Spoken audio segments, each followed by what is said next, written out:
सिद्धाणं नमो सिद्धाणं नमो आयरीयाणं नमो उवच्छायाणं नमो लोये सव्यसाहूनं मोक्षमार्गस्य नेतारं भेत्तारं कर्मभूभृतां ज्ञातारं विश्वतत्त्वानां वन्दे तद्गुणलब्धये एष सुरासुरमनुषं वन्दिनं धोदघायिकमलं प्रणमामि वर्धमानं तीर्थं धम्मस्य कर्तारम्।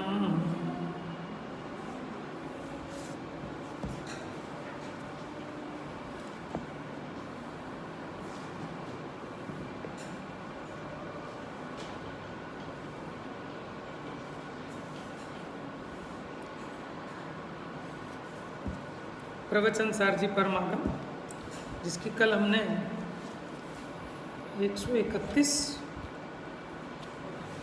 132 नंबर की गाथा चल रही थी। टीका थोड़ी बड़ी है तो हमने इसको पूरा नहीं किया था। एक बार फिर से रिवाइज करते हैं इसी गाथा को।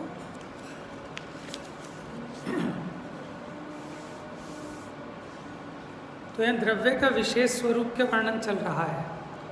तो द्रव्य के विशेष स्वरूप में हमने जीव अजीव का भेद देख के समझा, लोक अलोक का देखा, क्रिया और भाव का देखा। अब मूर्त अमूर्त का चल रहा है। देखिए गाथा नंबर 132, पेज नंबर 259, 259। वर्णरस गंध फासा विज्जन्ते पोग्गलस्य सुहुमादो उर्विपर्यन्तस्य सद्दोषो पोग्गलो चित्तो। तो यहाँ क्या कहा कि वर्ण, रस, गंध, फासा माने स्पर्श, विज्जन्ते माने विद्यन्ते, पोग्गलस पुद्गलों के वर्तते हैं, पाए जाते हैं। सुहुमादो पुड़वी पर्यंतस्य, सूक्ष्म से लेकर पृथ्वी पर्यंत। या सद्दो जो शब्द है, सो पोग्गलो चित्तो, कि जो शब्द है वो पौद्गल है। टीका देखिए पेज नंबर 260 पर। स्पर्श, रस, गंध, वर्ण इंद्रिय ग्राह्य है, माने इंद्रियों के द्वारा जानने में आते हैं, क्योंकि वे इंद्रियों के विषय हैं। वे इंद्रिय ग्राह्यता की व्यक्ति और शक्ति के वश से, दो शब्द आए, व्यक्ति और शक्ति।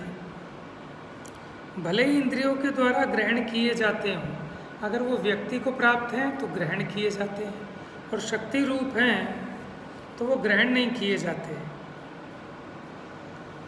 तथापि वे एक द्रव्यात्मक सूक्ष्म पर्याय रूप परमाणु से लेकर अनेक द्रव्यात्मक स्थूल पर्याय रूप पृथ्वी स्कंद तक के समस्त पुद्गल के अविशेषतया, माने चाहे परमाणु हो चाहे स्कंद हो, उन सब पुद्गलों में विशेष गुणों के रूप में होते हैं। कौन? ये स्पर्श, रस, गंध, वर्ण सभी पुद्गलों में उनके गुण स्वरूप होते हैं, और उनके मूर्त होने के कारण ही शेष द्रव्यों के न होने से वे पुद्गल को बताते हैं। कौन? स्पर्श, रस, गंध, वर्ण वो पुद्गलों में ही होते हैं, पुद्गल के अलावा बाकी में नहीं होते। इसलिए स्पर्श, रस, गंध, वर्ण किसकी पहचान कराते हैं? पुद्गलों की पहचान कराते हैं। आगे देखिए, ऐसी शंका न करनी चाहिए कि शब्द भी इंद्रिय ग्राह्य होने से गुण होगा। कि कोई ऐसी शंका करे कि शब्द भी इंद्रियों के द्वारा ग्रहण होता है, इसलिए शब्द भी गुण होना चाहिए।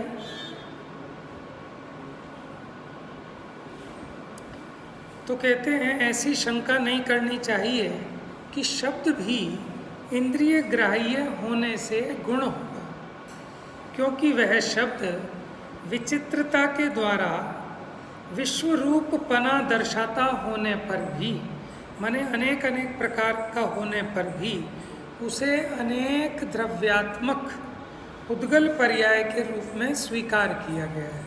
देखो 5 थे ना, 5 इंद्रियों के विषय, स्पर्श, रस, गंध, वर्ण, ये तो है गुण। लेकिन जो शब्द है वो गुण नहीं है, वो पर्याय है। देखिए 261 नंबर पेज, आप गाथा ना 132 नंबर की गाथा निकाल लो।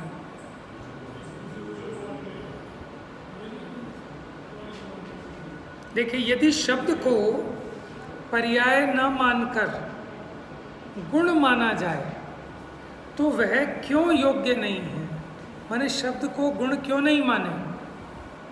उसका समाधान, प्रथम तो शब्द अमूर्त द्रव्य का गुण नहीं है, क्योंकि गुण गुणी में अभिन्न प्रदेशपना होने से वे एक वेदन से वेद्य होने से अमूर्त द्रव्य को भी श्रवणेन्द्रिय का विषयभूतपना आ जाएगा। माने अगर शब्द अमूर्तिक द्रव्य का गुण माने तो शब्द जैसे कर्ण इंद्रिय के विषय बनते हैं, उसी प्रकार अमूर्त द्रव्य भी कर्ण इंद्रिय का विषय बन जाएगा। लेकिन वो तो कर्ण इंद्रिय का विषय बनता नहीं। दूसरे शब्द में पर्याय के लक्षण द्वारा गुण का लक्षण उत्थापित होने से, देखो गुण का लक्षण और पर्याय का लक्षण न्यारा न्यारा है। तो जो शब्द है वो पर्याय है, तो शब्द रूप पर्याय के लक्षण द्वारा गुण का लक्षण उत्थापित हो जाने से, माने जहाँ पर्याय का लक्षण पना पाया जा रहा है वहाँ गुण का लक्षण पना नहीं पाया जाता होने से शब्द मूर्त द्रव्य का गुण भी नहीं है।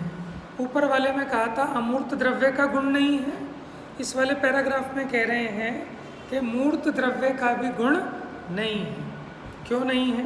क्योंकि ये पर्याय है, पर्याय का लक्षण न्यारा है, गुण का लक्षण न्यारा है। वो भी बताएंगे क्या क्या है। देखो पर्याय का लक्षण कादाचित्कपना माने अनित्य, पर्याय होती है अनित्य, लेकिन गुण का लक्षण है नित्यपना।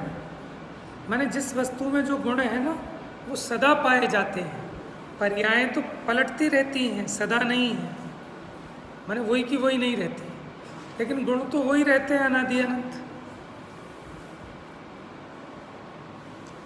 माने शब्द कभी कभी ही होता है और नित्य नहीं है, इसलिए शब्द वह गुण नहीं है। जो वहाँ नित्यपना है, शब्दों में जो नित्यपना है उसे उत्पन्न करने वाले पुद्गलों का, माने जिसके कारण वो ध्वनि उत्पन्न होती है, वो पुद्गल तो नित्य हो सकते हैं, लेकिन वो वाणी, वो शब्द नित्य नहीं है, वो तो पर्याय है, चेंज हो जाएगी। तो पुद्गल और उनमें जो स्पर्श आदि गुण हैं उनमें तो नित्यपना है, लेकिन शब्द पर्याय में नित्यपना नहीं है।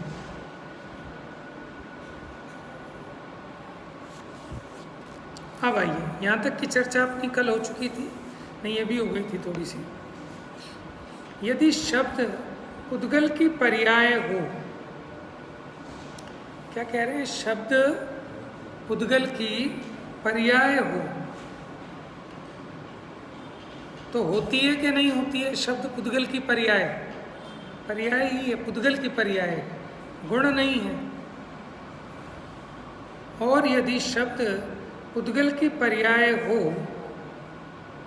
132 नंबर की गाथा की टीका, तो वह पृथ्वी स्कंद की भांति स्पर्शन आदि इंद्रियों का विषय होना चाहिए। अब किसी ने प्रश्न उठाया कि जैसे पृथ्वी का स्कंद है, उसमें स्पर्श रसगंध वर्ण आदिक है, तो अपने इंद्रियों का विषय बनता है ना।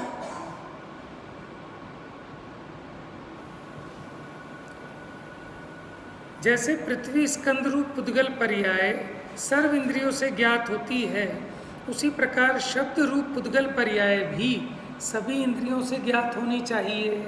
ये प्रश्न किया। ऐसा तर्क किया जाए तो ऐसा भी नहीं है, क्योंकि पानी घ्राण इंद्रिय का विषय नहीं है। क्या कह रहे हैं आप? कहोगे हमारे यहाँ जो पानी आता है उसमें तो बड़ी बदबू आती है, तो हमारे घ्राण इंद्रिय का विषय है। कभी क्लोरीन की, तो वो खुशबू बदबू पानी की नहीं है, वो उसमें क्लोरीन ज़्यादा डल गई कि कीचड़ आ रहा है, कि मैला आ रहा है, कि मिट्टी आ रही है, उसकी है। पानी की स्मेल नहीं है। तो फिर अब ये बताओ, पानी में गंध नाम का गुण है कि नहीं है? पानी में गंध नाम का गुण है कि नहीं है?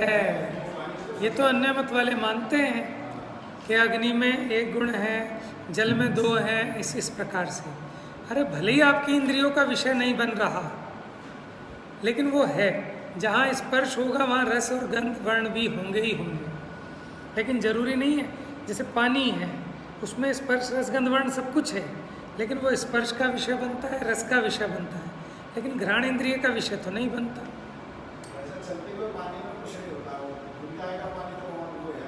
हाँ, नहीं वो तो है ही। खैर, चलता पानी क्या होता है कि शुद्ध रहता है। और बताऊँ आपको, अपवाद रूप में जो झरने से चलता हुआ झरना है, जहाँ पत्थरों से टकरा टकरा के पानी आता है और जिसमें धूप आदि लगती है, तो वो कदाचित मुनिराज को शुद्धि आदि के लिए लेने की छूट है उसमें। समझ में है ना? विशेष परिस्थितियों में तो वो छने के समान माना जाता है, लेकिन पीने के लिए छने के समान नहीं माना जाएगा। पी नहीं सकते उसको। जैसे स्नान आदि का भी आता है ना, तो स्नान भी जो रुका हुआ जल हो, जैसे तालाब का, बावड़ी का, उसमें स्नान नहीं करना, क्योंकि उसमें जीवों की उत्पत्ति बहुत होती है। लेकिन जो पानी टकरा टकरा के आ रहा है, जिसमें धूप आदि लगती है अथवा बहता हुआ है, तो उसको प्रासुक माना जाता है, लेकिन पीने के लिए नहीं। ठीक है ना? है? हाँ। लेकिन अब वो ऐसा नहीं कि हम तो स्विमिंग पूल में स्नान करते हैं तो फिर हिंसा होगी कि नहीं होगी, कि यथा योग्य बचना ही चाहिए।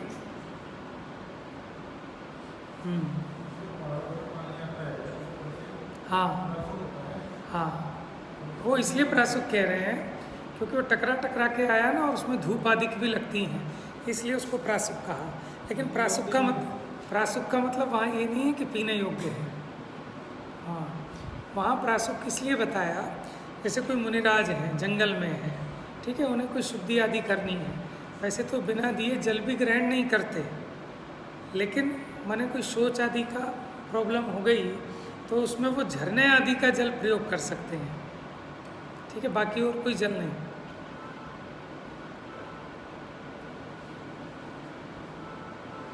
तो बहुत सारी ना देखो अलग अलग बातें हैं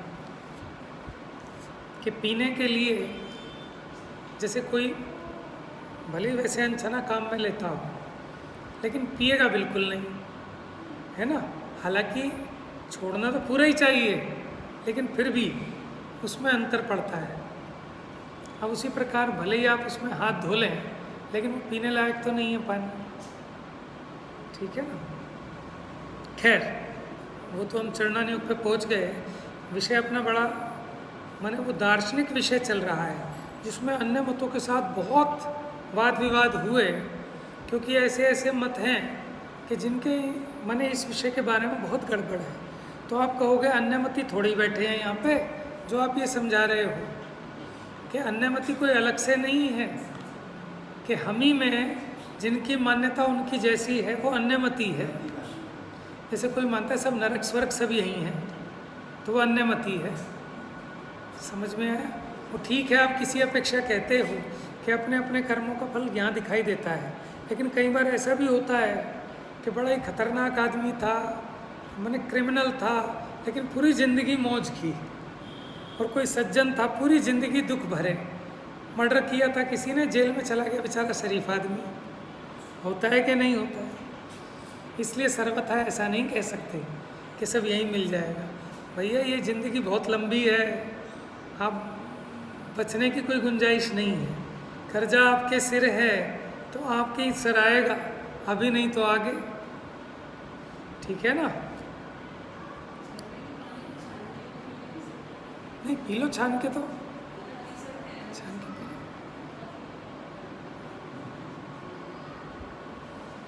जैसे कुएं का भी, जो कुएं का पानी यूज़ होता रहता है वो तो ठीक है, और जो यूज़ नहीं होता ना उसमें तो इतने दुनिया भर के जीव पड़ जाते हैं, आप यूज़ ही नहीं कर सकते उसको। कहते हैं कुएं से अगर नहीं निकालोगे पानी तो सड़ जाएगा, ऐसे अपनी अंटी में से माल नहीं निकालोगे तो फिर नाश को प्राप्त हो जाएगा, नरकों में ले जाएगा। धन की भी होता है ना कि जैसे कुएं में से पानी निकालते रहो तो मीठा मीठा रहता है, शुद्ध रहता है, उसी प्रकार जो आपने न्याय नीति पूर्वक कमाया उसमें से परोपकार में भी लगाते चलो। ठीक है ना? धर्म धर्मात्माओं की सेवा अधिक में उसमें भी लगाते चलो तो आपका धन भी सार्थक है। नहीं तो वो धन आपको सिवाय नरक के और कहीं नहीं ले जाएगा, बच्चों में ऐब लगाएगा, आपकी आदत खराब करेगा, दुर्गति में ले जाएगा। ठीक है? माने वहाँ धन लगाने से मतलब नहीं, वहाँ अगर आप धन लगाते हैं तो आपके परिणाम भी लगते हैं, आप वहाँ से जुड़ जाते हैं। जैसे हमने मान लो मंदिर के मेंबर बना लिए, ये सब 100 रुपये के मेंबर बनेंगे, तो आओगे तो अब आपको फील होगा कि हाँ मंदिर हमारा है। समझ में ना? किसी भी तरह ये जीव यहाँ से जुड़ जाए, समझ में आया ना? आप अपने घर से सामग्री लाओ, देखो उसमें भाव, और यहीं से लेके चढ़ा दो और उसमें भाव देखो आप, सारा भावों का खेल है। लेकिन भावों का क्रिया के साथ निमित्त नैमित्तिक संबंध है। आप बिल्कुल शुद्ध वस्त्र में नहा धोकर धुली सामग्री से बिल्कुल वैसे पूजा करें, फिर आप अपने परिणाम देखो। और आप ऐसे ही माने छुआछूत वाले कपड़े, ऐसी अशुद्ध सी सामग्री, और गैर टाइम माने अकाल, कि जब भोजन का काल हो तब आपको पूजा करने का सूझे, जब पूजा का काल हो तब आपको ब्रेकफास्ट की सूझ रही है, तो ये सब अकाल हैं। ठीक है ना? देखो जैसे चक्रवर्ती है, बहुत भोग भोगता है, ठीक है? तो वहाँ एक चरणन योग के ग्रंथ में लिखा कि भोग भोगने से दुर्गति का पात्र नहीं होता। फिर काहे से होता है? कि जो धर्म के काल को भी भोग ले, धर्म के द्रव्य को भी भोग ले, धर्म के द्रव्य क्षेत्र काल को भाव को वो भोग में लगा दे तो नरक जाता है। समझ में आया? माने जो धर्म का काल है उस काल में धर्म करे तो नरक में नहीं जाता। बीज राख फल भोग वे, जो किसान जग माही, त्यों चक्री नृप सुख भरे, धर्म विसारे नाहि। अब अगर ये धर्म को भूल जाएगा तो इसने बीज को भी खा लिया। किसान खेती करता है, जितनी फसल है सारी खा जाता है क्या? सबसे पहले बीज बचाएगा, क्योंकि बीज नहीं होगा तो क्या होगा? आप सोचो कि बीज को भी खा जाए तो क्या होगा? माने जिस धर्म के फल में ये सारी आपको व्यवस्थाएं मिल रही हैं, ठीक है, आपकी सारी समृद्धि, ठीक है, जिस माने देव शास्त्र गुरु के समर्पण आदि के माध्यम से हैं, और आप वो सामग्री मिली उसमें ऐसे फूल गए कि सब कुछ भूल गए, तो जो धर्म था वो सुख का बीज था और आपने धर्म के बीज को भी खा लिए। माने जो पूजा पाठ का टाइम है, जो स्वाध्याय, जैसे आपको टीवी मिला घर में बहुत बढ़िया, आपको 10 लाख वाला टीवी मिला, पुण्य के उदय से मिला कि पाप के उदय से? माने आपको चाहिए था, आपको खुशी भी हुई तो पुण्य के उदय से ही मिला है, ठीक है। लेकिन वो पुण्य कहाँ से आया था? क्या आपने कहीं परोपकार किया होगा, थोड़े परिणामों की निर्मलता की होगी। लेकिन अब ये भी बड़ी विचित्रता है, तो आचार्य देव ये भी कहते हैं कि पुण्य के उदय से तो मिली सामग्री, लेकिन उस सामग्री से तो पाप ही बंधेगा। समझ में है? आपको कार मिली, जब आप पैदल चलते हैं तो चींटी भी बच जाती है, चूहा तो मर ही नहीं सकता, बिल्ली बिल्ली भी नहीं मर सकती, लेकिन जब आप कार में चलते तो इंसान भी मर जाता है। ठीक है, कुत्ता बिल्ली तो बहुत छोटी चीज़ है, कहाँ दिखते हैं। समझ में आया? देखो कितनी हिंसा हो रही है। सामग्री मिली पुण्य के उदय में, लेकिन होएगा उससे पाप, तो फिर क्या जीव नरक में जाएगा कि नहीं? अगर धर्म विसारे नहीं, अगर धर्म को नहीं विसारेगा तो जो पूंजी थी अपनी उस पूंजी को कम से कम बढ़ाए नहीं तो घटाए तो नहीं। जो पूंजी को ही खा जाए, अरे चलो प्रॉफिट ही खा लेते, लेकिन समझदार बनिया प्रॉफिट में से भी अपनी पूंजी बचाता जाता है, सेविंग करता जाता है, सबको नहीं खाता। लेकिन हम ऐसे मूर्ख हो गए कि जिस धर्म के फल में ये संयोग मिले, ये अनुकूलताएं मिली, ये शरीर का स्वास्थ्य मिला, तो इन सब चीज़ों में से थोड़ा सा टाइम निकाल कर देखो, दान सिर्फ धन का नहीं होता, समय का दान भी बहुत बड़ा दान है, अपनी शक्ति का दान भी बहुत बड़ा दान है, और कुछ नहीं तो अनुमोदना, ये भी तो बहुत बड़ा दान है। तो यहाँ ये बात कह रहे थे कि देखो क्रिया का और परिणामों का निमित्त नैमित्तिक संबंध है। जैसे मान लो मंदिर बन रहा है, तो अब भाव समझो, मेरे पे ज़्यादा पैसे तो नहीं, लेकिन 101 रुपये की एक ईंट तो मैं भी लगाऊंगा। समझ में आया? ठीक है, तो उस भाव से ही आपको बहुत फल मिल जाएगा। और एक हाँ, काहे की ईंट लगाऊं? गुंडागर्दी मचा रखी है इन्होंने, लोगों पे पैसे फालतू आ रहे हैं, जिसे देखो वो हराम का पैसा समझा है। तो क्या क्या बांध रहा है वो कि तूने तो 101 की औकात थी ना, तूने तो नहीं बनवाना, 10 करोड़ रुपए तेरे से तो नहीं मांगे, तू दे भी नहीं सकता, लेकिन तू बिना मतलब पाप बांध रहा है। तू 101 भी ना दे, लेकिन भाव तो अपने अच्छे रख। लेकिन अब जब ये 101 रुपये दे देगा तो ऑटोमेटिक इसके भावों में परिवर्तन आ जाएगा। समझ में आया? अब उससे इसका जुड़ान हो जाएगा। अब उसको क्या लगेगा कि हमारा मंदिर है, नहीं तो पहले क्या लग रहा था कि तुम्हारा मंदिर है। समझ में आया? देखो क्रिया का और परिणामों का कैसा निमित्त नैमित्तिक संबंध है। इसलिए आचार्यों ने श्रावकों की जो क्रियाएं बताई हैं, 53 क्रिया बताई है ना, और 8 मूल गुण बताए हैं। अगर हम इनका नियम से पालन करें तो गारंटी से अपना मोक्ष मार्ग प्रशस्त होगा। लेकिन हम उत्थापन कर देते हैं सब कार्य, तो क्रियाएं हैं जड़ की, इनमें क्या दम है? कि भैया वो अकेली क्रियाएं नहीं हैं, उन क्रियाओं के साथ जीव का भाव होता है, और उस भाव का जीव को फल होता है। देखो आप घर से उठ के आए, जड़ की क्रिया है, लेकिन बिना परिणाम के आ गए क्या? और यहाँ आने पे लाभ हुआ कि नुकसान हुआ? अच्छा छोड़ो, मैं कह रहा हूँ कुछ भी समझ में नहीं आए किसी के, लेकिन अगर यहाँ नहीं आता तो ईमानदारी से अपने अपने कलेजे पे हाथ रख लेना कि कोई माला तो फेर नहीं रहे होते घर में, ना कोई स्तुति पाठ पढ़ रहे होते, ना जिनवानी पढ़ रहे होते, ना कोई धर्म चर्चा कर रहे होते। क्या कर रहे होते कि या तो किसी की भलाई बुराई, या टेलीफोन, या टीवी, या घूमना, सारे पाप के ही काम होते। समझ में आया ना?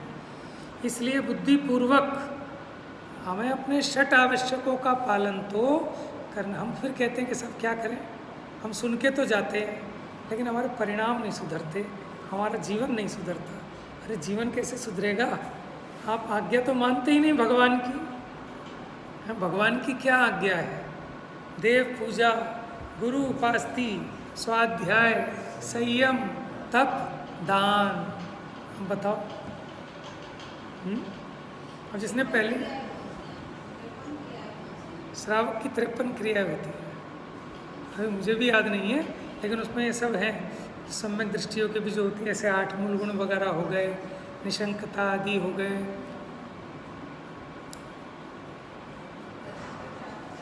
हाँ ठीक है, तो करेंगे तो याद रहेगी ना। समझ में आया? करेंगे तो याद रहेगी 53 क्रियाएं, लेकिन 8 मूल गुण, ठीक है, षट आवश्यक, ये तो सबको याद है ना, पता है सबको 8 मूल गुण है। क्योंकि देखो अगर पता ही नहीं होंगे, कम से कम अष्टमी 14 के दिन इनका रिवाइज करना चाहिए कि मैंने अपने 8 मूल गुण ठीक से पल रहे हैं कि नहीं पल रहे हैं। कभी कभी हिसाब करता है ना आदमी अपनी तिजोरी खोल के कि मैंने इतने पैसे रखे थे, उतने ही हैं कि नहीं है। कभी कभी लॉकर जाके चेक करते हो नहीं करते हो, महीने 2 महीने में। ऐसे अपनी परिणति को अष्टमी चौदस के दिन थोड़ा चेक करना चाहिए कि मैंने क्या क्या नियम लिए हैं, क्या क्या नियम लेने हैं, मेरी परिणति में क्या सुधार आ रहा है, मेरी परिणति में क्या बिगाड़ आ रहा है। उसका लेखा जोखा तो होना चाहिए ना, तभी तो रिजल्ट निकल के आएगा। हम तो सोच रहे हैं फ़ायदे में चल रही है फैक्ट्री, यहाँ तो नुकसान हो रहा है। तो फिर हम ढूंढते हैं कि कहाँ से लीकेज है, कहाँ गड़बड़ हो रही है, ठीक है ना, तभी तो गलती पकड़ में आती है।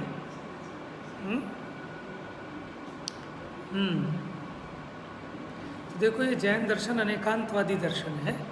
जो भी जैन आगम में जो भी कुछ बताया, जो भी उपदेश है, कोई भी उपदेश निरर्थक नहीं है, उसका अपना कोई ना कोई प्रयोजन अवश्य है।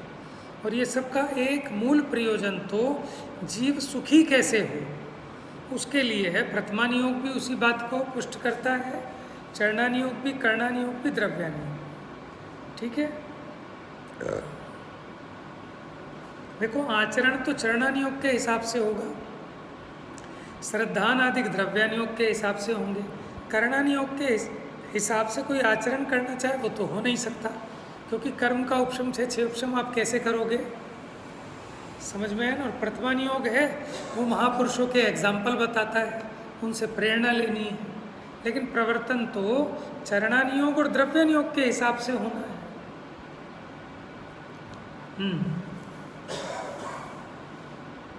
तो ये बात आई कि बीज राख फल भोग वे, जो किसान जग माही, त्यों चक्री नृप सुख भरे, धर्म विसारे नहीं। जो धर्म को भूल जाएगा वो नरक जाएगा, ये समझ लें। तो क्या आप छूट दे रहे हो कि हम चाहे जितने पाप करें और यहाँ के पाप धुल जाएंगे?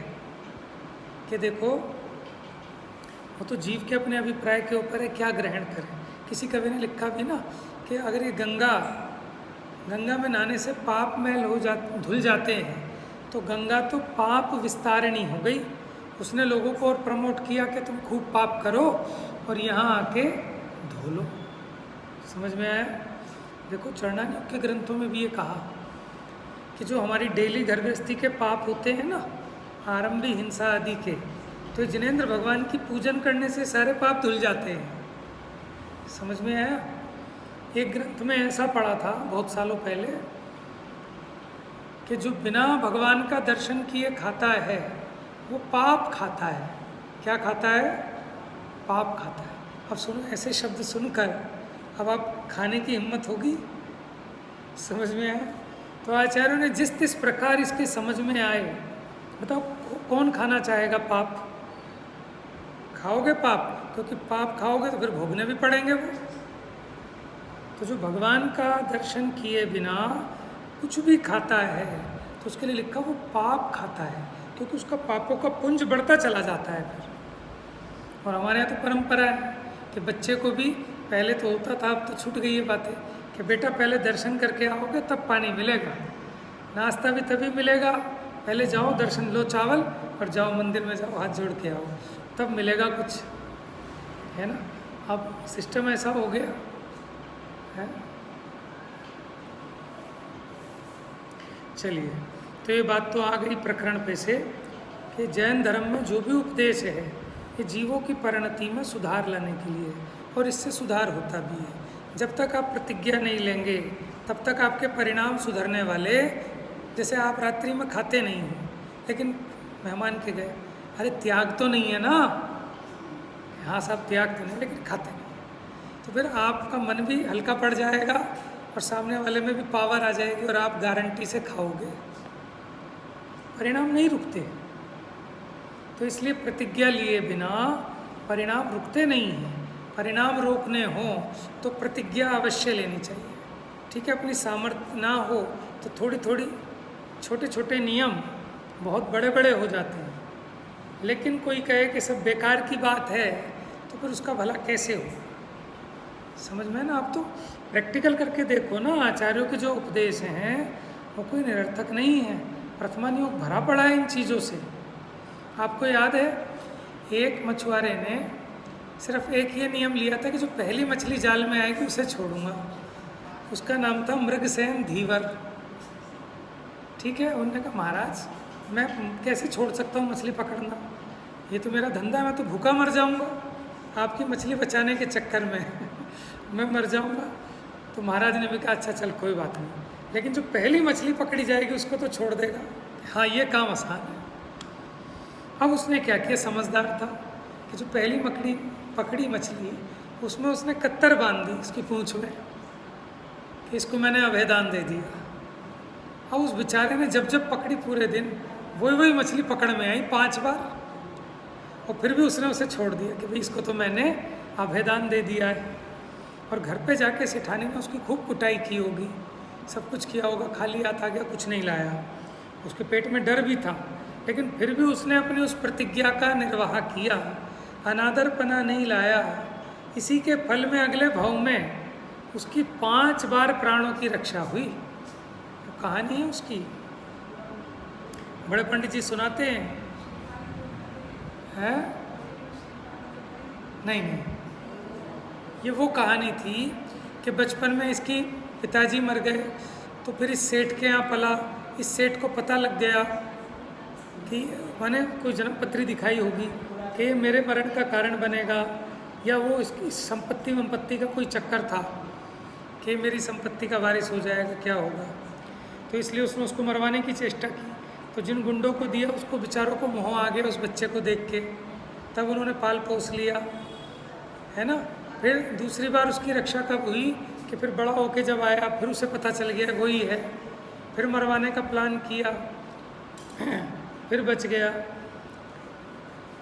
फिर उसके हाथ कुछ घी भी भिजवाया था, कुछ ऐसी थी ना कहानी। तो उस पर उसने एक पत्री लिख के दे दी कि इसको विष दे देना, ठीक है। अब वो रास्ते में जा रहा था, रास्ते में उसे नींद आ गई, एक पेड़ के नीचे सो गया। तो एक वैश्या ने उसको देखा, और वैश्या को उसको देख के ना कुछ स्नेह उमड़ने लगा। उसने कहा पता नहीं क्यों मुझे इस पर मैंने प्रेम आ रहा है। तो उसने देखा कि उसकी जेब में एक पर्ची पड़ी थी, उसने पर्ची निकाल के देखी, उसमें लिखा था इसको विष दे देना। तो उसने क्या किया, उसमें एक डंडा और लगा दिया आगे, विष की जगह कर दिया विषा दे देना, और उसने उसे रख दिया वापस। और ये वैश्य पता है कौन थी, ये वही मछली का जीव था। तो इसको जो इसके प्रति स्नेह उमड़ रहा था उसको देख देख के, तो अकारण नहीं उमड़ रहा था, है। अब पता नहीं, हो सकता है उनके पूर्व भावों में हो, ठीक है। इसको मृगसेन धीवर की,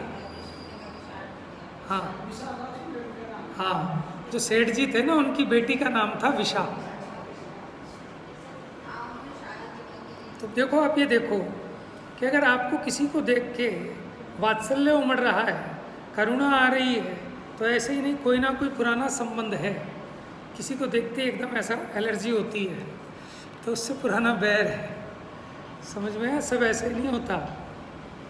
फिर वो वहाँ गया, उसने चिट्ठी दी, उन्होंने देखा पिताजी ने लिखा कि इसको तुरंत विषा दे देना, मैं ज़रा यहाँ व्यस्त हूँ, बाद में आके बाकी बात करूँगा, टाइम नहीं है।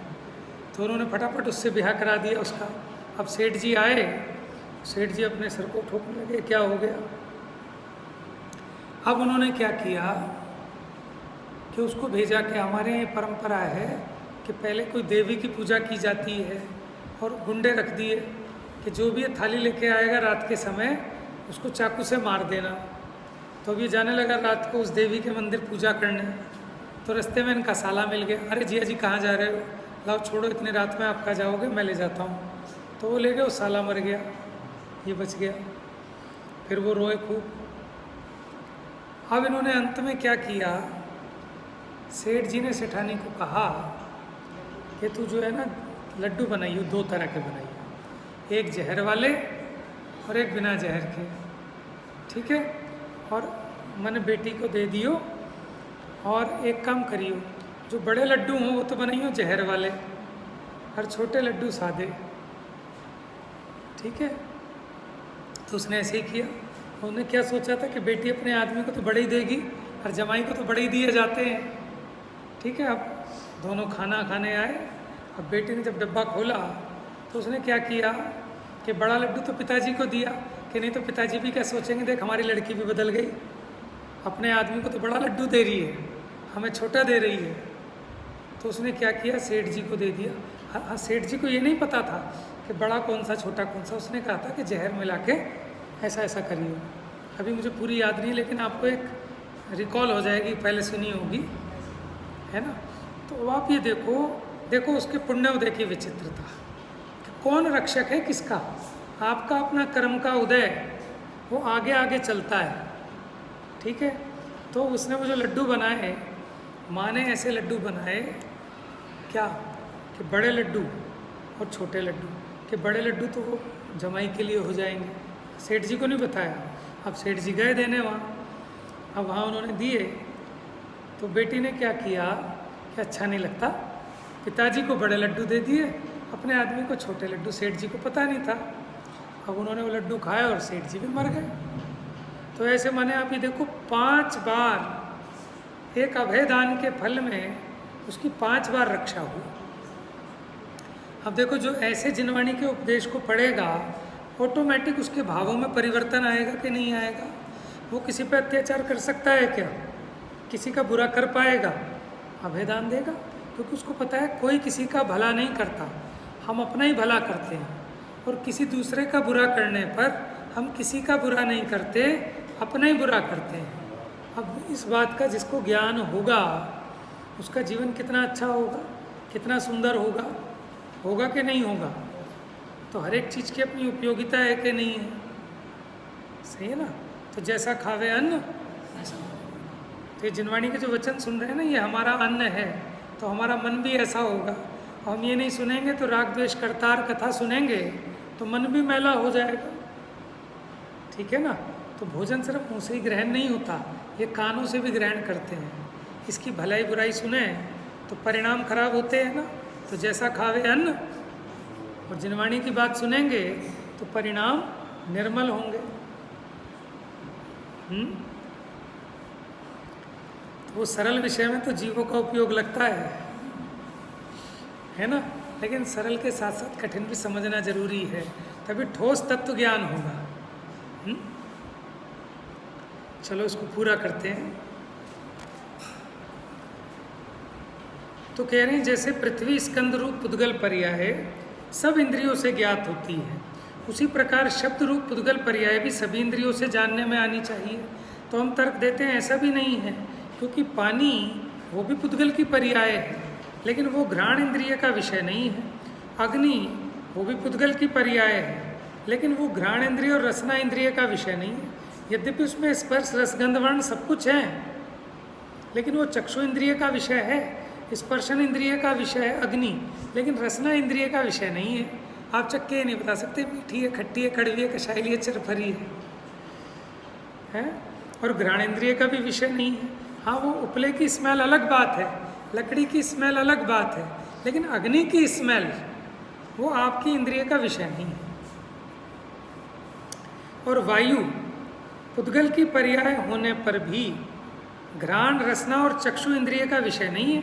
ना तो आप आंखों से देख सकते कि हम तो साफ दिख रहा है, इतनी तेज हवा चल रही है, तो क्या दिख रहा है कि पत्ते हिल रहे हैं, वो दिख रहा है, हवा थोड़ी दिख रही है आपको, वो तो आप अनुमान लगाते हैं उससे। हाँ, स्पर्श इंद्रिय का विषय है सिर्फ। और वायु घ्राण रसना और चक्षु इंद्रिय का विषय नहीं है। और ऐसा भी नहीं है कि पानी गंध रहित है, कि गंध तो है लेकिन आपकी घ्राण इंद्रिय का विषय नहीं है। इसलिए नाक से अग्राह्य। अग्नि गंध तथा रस रहित है, इसलिए नाक जीभ से अग्राह्य, ऐसा भी नहीं है। और वायु गंध रस तथा वर्ण रहित है, इसलिए नाक जीभ और आँखों से अग्राह्य है, ऐसा नहीं है। उनमें वो गुण तो हैं लेकिन अपनी इंद्रिय गम में नहीं है। उसी प्रकार क्योंकि सभी पुद्गल स्पर्श आदि चतुष्क युक्त स्वीकार किए गए हैं। अगर कोई भी पुद्गल है तो उसमें स्पर्श भी होगा, रस भी होगा, गंध भी, वर्ण भी, सब होंगे। क्योंकि जिनके स्पर्श आदि चतुष्क व्यक्त हैं, ऐसे चंद्रकांत मणि को, अरणि को और जौ को जो पुद्गल उत्पन्न करते हैं, उन्हीं के द्वारा जिसकी गंध अव्यक्त है, ऐसे पानी की। देखो ऊपर 3 उदाहरण दिए, एक चंद्रकांत मणि का, एक अरणि का और एक जो का। अरण्य मैंने तो जंगल होता है, अरण्य मैंने मेरे ख्याल से पेड़ आदि होंगे। हाँ, तो इनको जो पुद्गल उत्पन्न करते हैं उन्हीं के द्वारा, देखो जैसे पानी है ना, पानी, पेड़ों में पानी जाता है तभी तो पेड़ों को पोषण मिलता है, लेकिन पानी की गंध ग्रहण नहीं होती, लेकिन उसके द्वारा जो पेड़ बना उसमें जो फल आदि के लगे उनकी गंध तो ग्रहण होती है। हाँ, जो पुद्गल है, चंद्रकांत मणि में क्या होता है कि वो चंद्रकांत मणि चंद्रमा के निकलने पर उसमें से पानी रिसने लगता है। ठीक है, बाकी चर्चा अब इसकी कल करेंगे, अब तो बस इसको पढ़ के पूरा करता हूँ। जिसकी गंध तथा रस अव्यक्त है ऐसी अग्नि की, और जिसकी गंध रस वर्ण अव्यक्त है ऐसी उदर वायु की उत्पत्ति होती देखी जाती है। माने अगर आप जो खाएं तो हैवी होते हैं, पेट में गैस बनाएंगे। ठीक है, अब जो था उसमें तो चारों थे, स्पर्श रस गंध वर्ण, लेकिन जो गैस बनी, वायु बनी, ठीक है, उस वायु में तो माने चारों के चारों आपके इंद्रिय ग्राह्य नहीं है। तो इन्होंने इससे सिद्ध किया कि जरूरी नहीं है कि वो स्पर्श रस गंध वर्ण आपके इंद्रिय गम्य हो। तो उसी प्रकार जो शब्द है वो भले ही अकेले कर्णेंद्रिय से ग्रहण में आता हो, लेकिन इसका मतलब ये नहीं है कि उसमें स्पर्श रस गंध वर्ण आदि नहीं है, वो तो सभी पुद्गलों में है। और कहीं किसी पर्याय में किसी गुण की कदाचित परिणाम की विचित्रता के कारण होने वाला व्यक्तपना या अव्यक्तपना, ठीक है, कदाचित किसी गुण का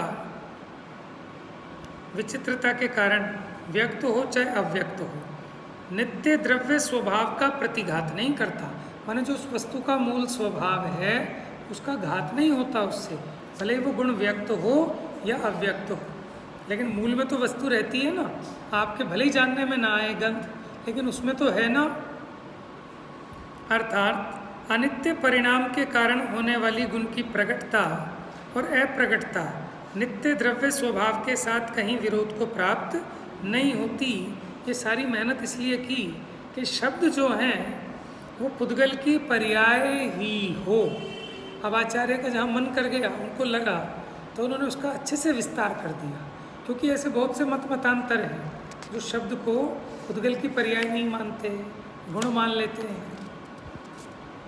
ठीक है, अब आगे चर्चा अमूर्त द्रव्यों के गुणों की। अभी तो मूर्त द्रव्य के गुण बताए थे, कौन कौन से, स्पर्श रस गंध वर्ण। अब अमूर्त द्रव्य के गुणों की चर्चा कल चलेगी, इसको भी थोड़ा सा रिवाइज करा देंगे। जा वाणी के ज्ञान से सूझे लोकालो, सो वाणी मस्तक नमो।